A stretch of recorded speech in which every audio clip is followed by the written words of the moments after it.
Okay folks, here we go. This is the finished, he's completely done now. I want to show you a couple things that I did.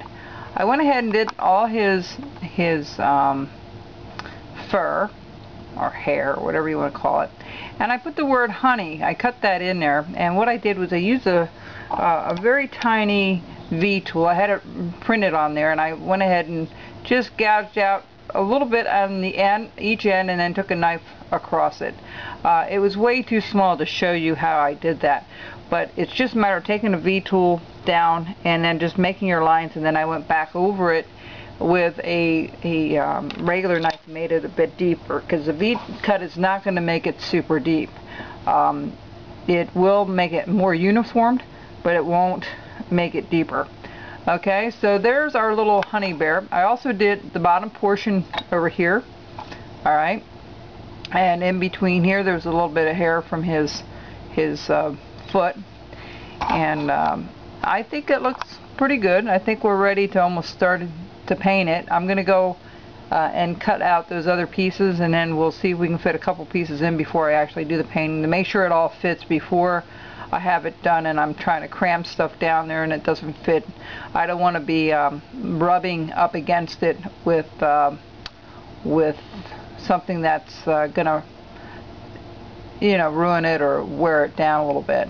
So until I have it completely done. Alright, so we'll be back in a little bit and we'll go ahead and continue on.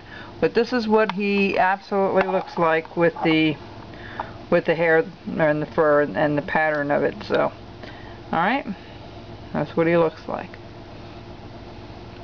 Now if you don't want to do the next project, you can just go ahead and paint it. I'm going to do that holiday thing, so you can keep them out all year round and put different things in it.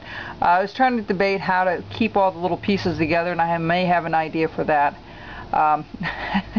This project turned out a little bit longer than I thought, but hey, that's fine. That's where the creativity portion comes in.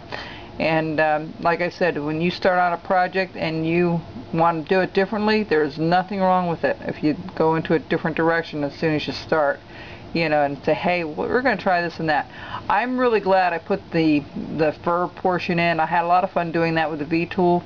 Just go back over, if there's any kind of flat spots, just hit it with the V tool and it will look more of a flow to it.